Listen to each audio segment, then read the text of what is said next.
পাশাপাশি বিজ্ঞ আইনজীবীদের কাছে অনুরোধ থাকবে, আপনারা সকলেই, আমি দেখেছি এখানে একটা মামলা নিয়ে অনেক ধরনের কথা হয়েছে, আমিও সেই মামলার পক্ষপাতী নই সাকিব আল হাসানকে নিয়ে, কিন্তু আসলে হচ্ছে বাংলাদেশে একটা মনস্তাত্ত্বিক ফ্যাসিজম চলে আসছে।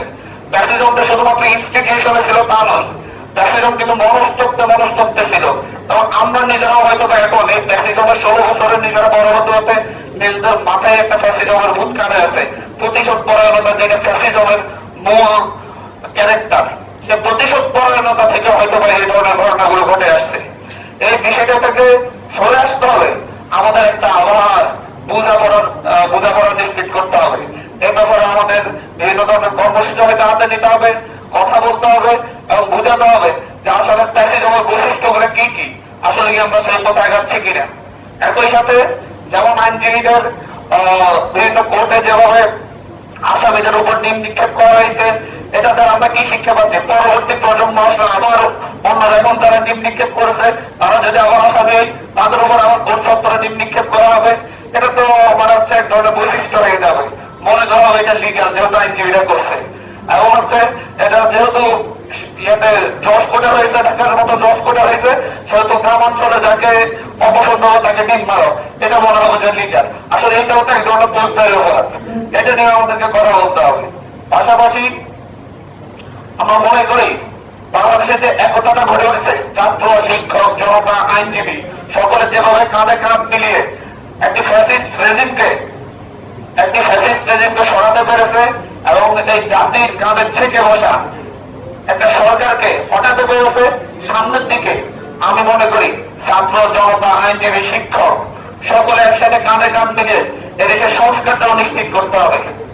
বারবার আমাদের 71-এ রক্ত দেওয়ার পরে সংস্কার হয়নি, 90-এ রক্ত দেওয়ার পরে সংস্কার হয়নি, 96-তে রক্ত দেওয়া হয়েছে, 2001-এ রক্ত দেওয়া হয়েছে, 2006-এ রক্ত দেওয়া হয়েছে আজ পর্যন্ত, আবার 8 থেকে 2024 সাল পর্যন্ত রক্ত দিয়েছে এদেশের মানুষ।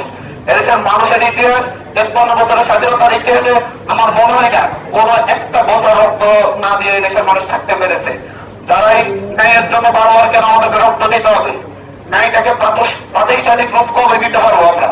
সেই ক্ষেত্রে আমি মনে করি আমাদের যে একতাটা 5ই আগস্ট পর্যন্ত ছিল, সেই একতাটা এই দেশের প্রত্যেকটা ইনস্টিটিউশনের সংস্কার নিশ্চিত হওয়ার আগ পর্যন্ত সেই একতাটা আমাদেরকে থাকতে হবে।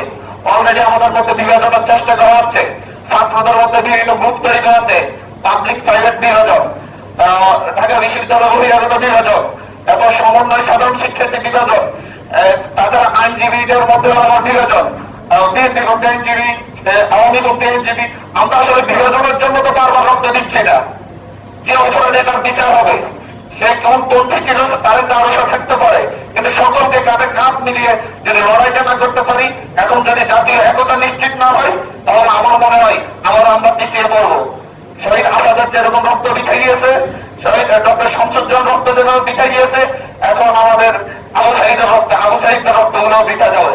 এইভাবে আসলে হচ্ছে আমরা যখনই একটা বিপ্লব ঘটাই, আমরা আরেকটা কথা এখানে বলতে চাচ্ছি, যখন সরকার মায়ের কান্না দেখিয়ে আমাদেরকে কালো রঙে নিজেদেরকে সাজাতে বলেছিল, তখন আমরা সেখান থেকে বিপ্লবের জন্য আমরা কালার পছন্দ করেছিলাম।